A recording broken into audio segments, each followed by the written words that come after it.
Commando. पढ़ाई चल रही है कि नहीं? चलिए आज हम स्टार्ट करेंगे। लेक्चर नंबर 3 है स्केलेटल सिस्टम का, है ना। तो लेक्चर नंबर 3 में जो आपका पढ़ना है वो जनरली कंपोजिशन ऑफ बोन पढ़ना है। बोन्स सॉरी यहाँ पे सेल्स हम लिख दे सकते हैं। तो कंपोजिशन ऑफ बोन सेल्स के बारे में हम जनरली पढ़ना है। तो जनरली जैसे कि बोन्स मैंने आपको अध्ययन किया था, जैसे जनरली जो मैंने आपको पिछले लेक्चर में मैंने बताया था कि बोन्स जो होते हैं कितने प्रकार के होते हैं, ये बताया था ना जी मैंने। तो बोन्स कितने प्रकार के हैं ये चीज मैंने क्लियरिफाई कर दिया था। तो इसके बाद मुझे ये लगा है कि इसके बाद हमें बोन्स की कंपोजिशन पढ़ाना चाहिए। जो बोन्स उसमें जो सेल्स पाई जाती हैं वो सेल्स होती क्या है, उनका वर्क क्या होता है, वो कैसे बनती है, क्या बनाती है। तो ये सारा चीज हम bones composition of bone cells के अंतर्गत पढ़ेंगे। तो कंपोजिशन ऑफ बोन सेल्स के बारे में पढ़ने से पहले अगर हमारे चैनल पे पहली बार आए तो चैनल को सब्सक्राइब करना ना भूलें, ताकि जो भी वीडियो मैं अपलोड करूँ वो आपके सामने तुरंत उसको नोटिफिकेशन के रूप में प्राप्त हो सके। तो चलिए इसको हम देर ना करते हुए आगे हम बढ़ते हैं कि कंपोजिशन ऑफ बोन सेल्स। जो बोन्स, अगर आप बोन्स किसी मान लीजिए बोन्स आप कहीं से पा गए या कहीं से आप बोन्स माइक्रोज अपने लैब या लैब में देखे होंगे, स्लाइड आती होगी ना बोन्स का। तो अगर आप उसको माइक्रोस्कोप से देख रहे हैं तो उसमें कुछ सेल्स दिखाई देती है। तो उस सेल्स को जनरली हमें जानना पड़ता है। तो वो जो सेल्स जनरली आपको दिखाई देती है वो जनरली तो 4 होती है। जनरली सेल्स जो होती है आपको 4 सेल्स दिखाई देती है, लेकिन हमें केवल केवल 3 ही सेल्स के बारे में ज्यादा पढ़ना है। तो वैसे याद रखना 4 सेल्स होती है। वैसे कितने सेल्स होती है? 4 सेल्स। तो जो फर्स्ट सेल्स होती हैं, देखो कह रहा है कि दीज आर 3 सेल्स।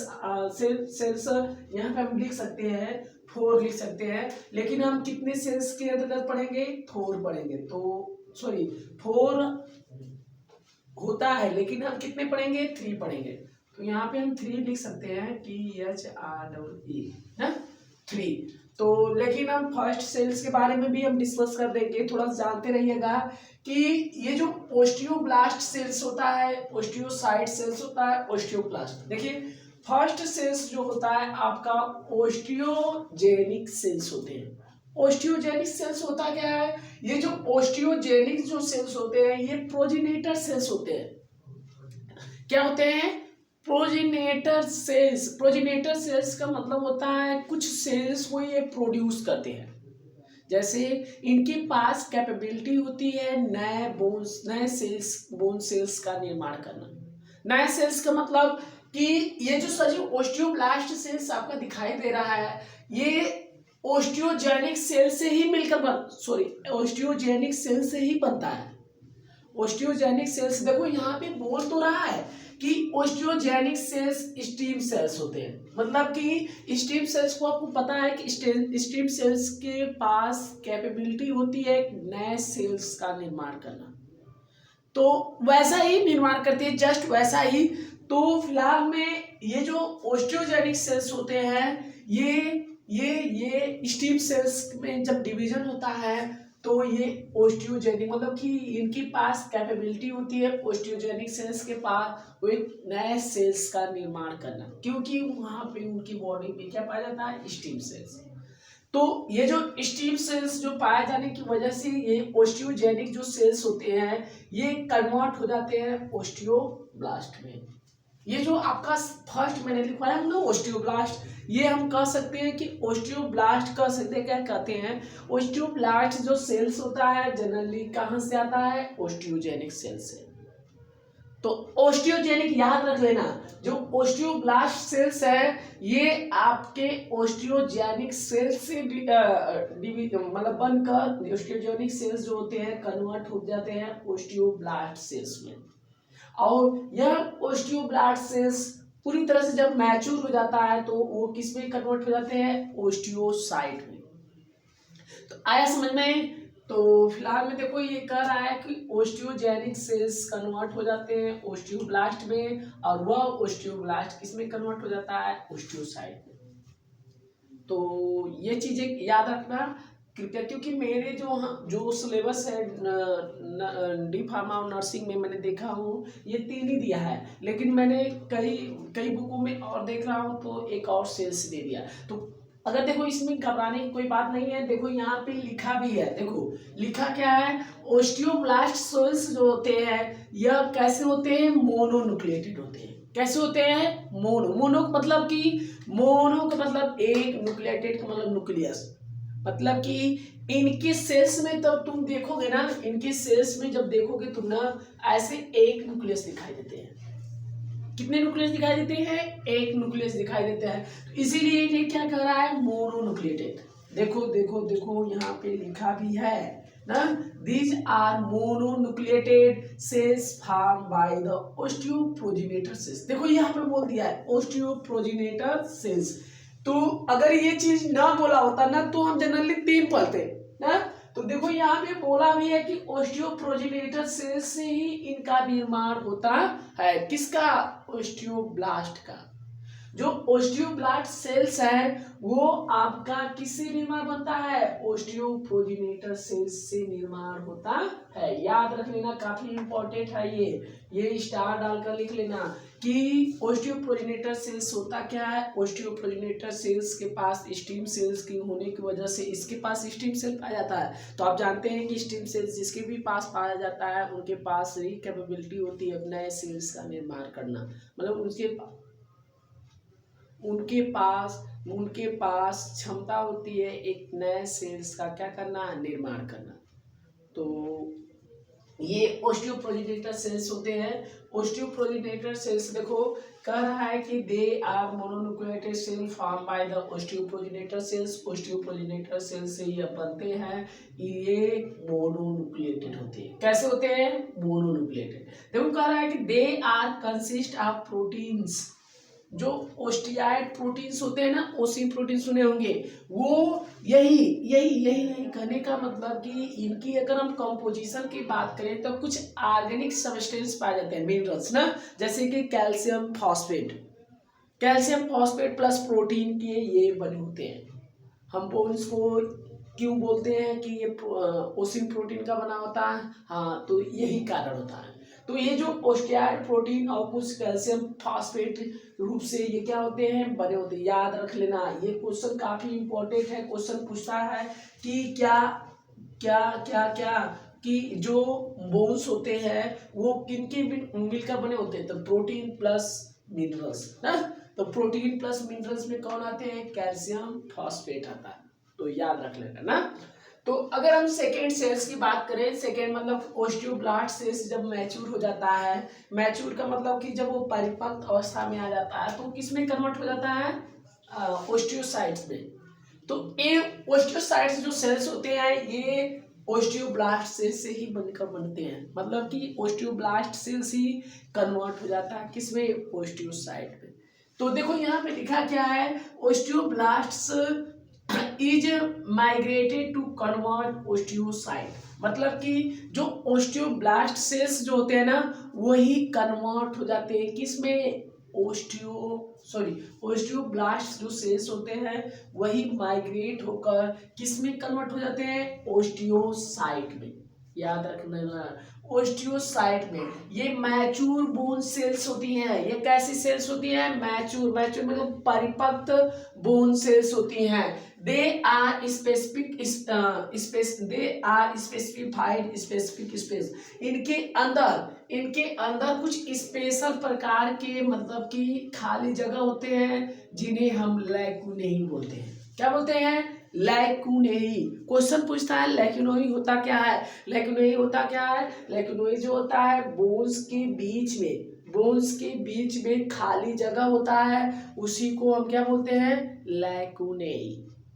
याद रख लेना, लैकुनेई जो होता है ओस्टियोसाइट होता है, ये स्पेसिफिक स्पेस होता है जिसे हम क्या बोलते हैं, लैकुनेई। देखो कह रहा है कि ये लैकुनेई हेल्प क्या करता है, they tend to regulate the response of the bones to stress. हमारे बोन्स को, जो बोन्स होते हैं ना, हड्डियां, ये उनको टेंड करता है, शिक्षा बता, मतलब ऐसे बोल सकते हैं, उनको सिखाता है, टेंड करता है किससे, स्ट्रेस से बचने के लिए, किसी तनाव से बचने के लिए हमारे बोन्स को ये क्या करता है, टेंड करने का काम करता है। वो जो लैकुनाe जो होता है, ये खाली नुमा संरचनाएं होती हैं, बोन्स के अंतर्गत पाई जाती है। यह हमारे बोन्स को क्या करने का काम करता है, टेंड करने का काम करता है। आया समझ में? टेंड का मतलब उनको शिक्षा देता है कि ऐसे हमें स्ट्रेस पोजीशन में, तनाव पोजीशन में ऐसे हमें रहना है ना। तो हम बोल सकते हैं कि यह हमारे बोन्स को ये क्या करता है, टेंड करता है, शिक्षा देता है। देखो काफी इंपॉर्टेंट है। अगर आप क्लासेस रेगुलर कर रहे हैं ना, तो आपको ये कुछ मतलब कि कोई कठिन नहीं लगेगा, आपको इतना आसान लगेगा ना कि देखो ये क्या है, मैं स्टेप वाइज स्टेप पढ़ा रहा हूँ, तो स्टेप वाइज अगर क्लासेस अटेंड करेंगे तो उसमें कोई आपको कंफ्यूजन नाम की चीज़ नहीं। अगर कंफ्यूजन हो रहा है तो कमेंट बॉक्स में लिखकर हमें बता दीजिए। तो ये जो आपका ओस्टियोसाइट सेल्स है, ये बोन्स के सेल्स हैं जनरली। जैसे कि बोन से आप बोन के बारे में अध्ययन करेंगे माइक्रोस्कोप से, तो ये जनरली आपको सेल्स दिखाई देंगे। तो ये जो सेल्स होते हैं, ओस्टियोसाइट जो सेल्स होते हैं, ये माइग्रेट होकर किस में कन्वर्ट हो जाएंगे, मैच्योर बोन्स में। तो ये भी आपका मोनोन्यूक्लिएटेड में ही होते हैं। तो आपको जैसे कि माइक्रोस्कोप से देखेंगे तो ऐसा आपको शेप दिखाई देगा। तो ये चीज आगे हम बढ़ते हैं थर्ड सेल्स के बारे में। थर्ड सेल्स का मतलब ओस्टियोक्लास्ट सेल्स होता है। ओस्टियोक्लास्ट जो सेल्स होता है, these are large multinucleated. देखो मल्टी दिखा है ना, मल्टी मल्टी मतलब एक से अधिक न्यूक्लियस, मल्टी मतलब अधिक, न्यूक्लिएटेड मतलब न्यूक्लियस। मतलब कि ये सेल्स जब आप माइक्रोस्कोप से देखेंगे ना, ऐसे ऐसे माइक्रोस्कोप से देखेंगे ना, तो हमें एक से अधिक न्यूक्लियस दिखाई देगा। क्या दिखाई देगा, एक से अधिक। एक उसी को हम मल्टी न्यूक्लिएटेड सेल्स बोलते हैं। क्या बोलते हैं, मल्टी न्यूक्लिएटेड सेल्स। देखो इसीलिए कह रहा है कि these are large multinucleated sales.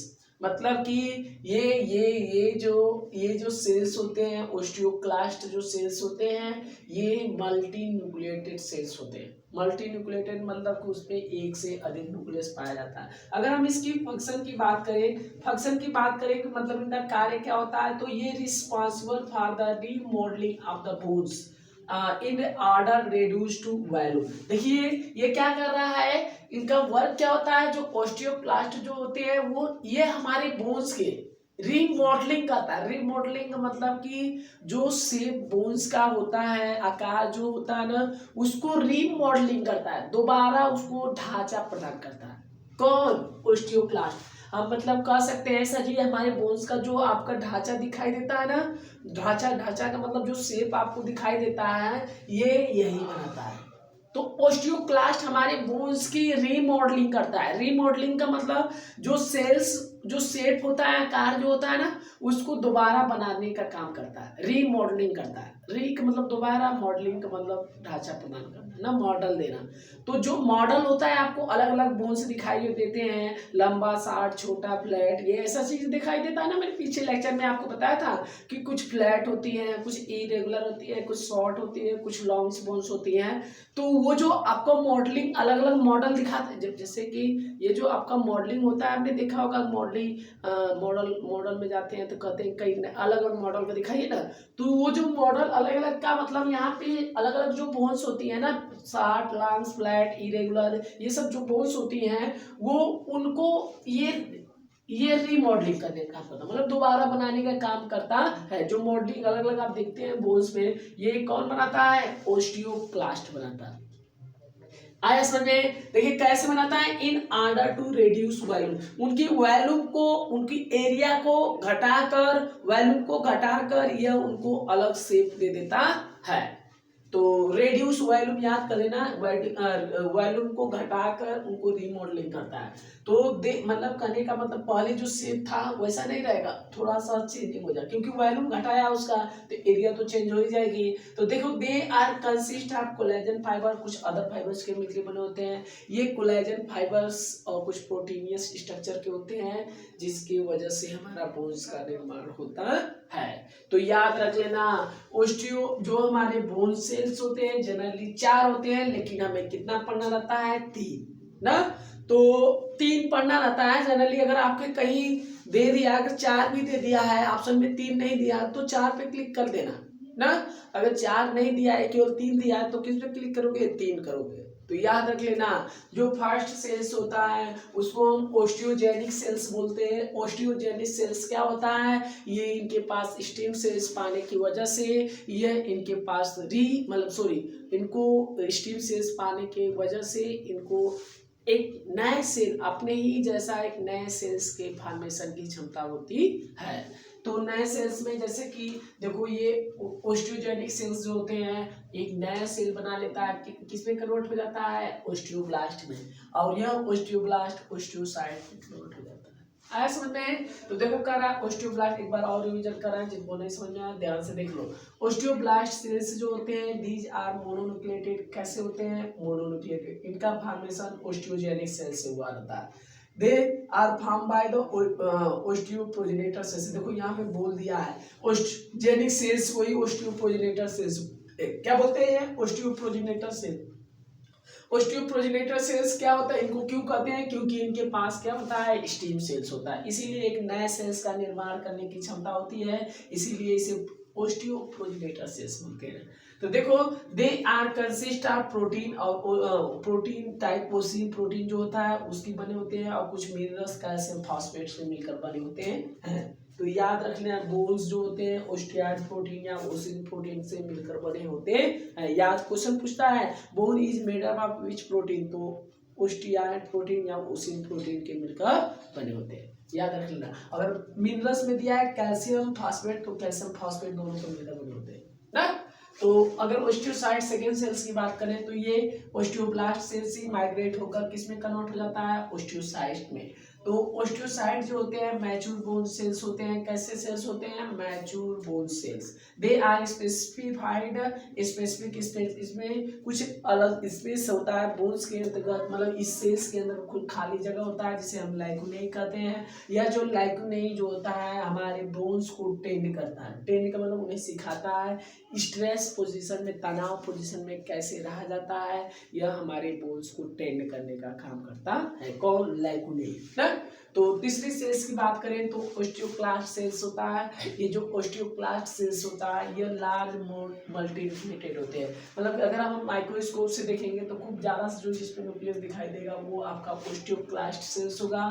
Function क्या करता है? Responsible for remodelling of the bone, हमारे बोन्स को रीमॉडलिंग करने का काम करता है। रीमॉडलिंग मतलब दोबारा बोन्स की ढांचा जो होती है, मॉडलिंग जो होती है, यही कौन करता है? ओस्टियोक्लास्ट। कैसे? वॉल्यूम को घटाकर ना। तो they are consist of collagen fibre, कुछ अदर फाइबर्स से मिलकर बने होते हैं। जनरली ये किसका बना होता है? कोलेजन फाइबर का। तो ये जनरली इसी तरह हमारा बोन्स का कंपोजिशन ऑफ बोन सेल्स हुआ। तो कल के लेक्चर में हम स्टार्ट करेंगे बोन्स का डिवीजन ना। क्लास सही, जैसे कि बोन्स कितने 206 होता है, तो उसको कितने भागों में बांटा गया, ये डिवीजन कल पढ़ेंगे। तो मैं उम्मीद किया होगा कि हमारी वीडियो अच्छी लगी होगी और पूरी तरह से समझ में आई होगी। अगर जिनको भी समझ में नहीं आई है वो कमेंट बॉक्स में प्लीज़ मुझे कमेंट करके मुझे बता दीजिएगा, ताकि मैं उस क्वेश्चन को मैं समझ सकूं कि मेरा क्वेश्चन जो पढ़ा रहा हूँ वो समझ में आ रहा है कि नहीं आ रहा है। तो जो भी आपकी दिक्कत आ रही है तो वहाँ पे लिख कर आप बता सकते हैं। तो आज के लिए बस इतना ही। तो हम चलते हैं, अगले दिन मिलेंगे अगले क्वेश्चन लेकर। तो इसके लिए नमस्कार।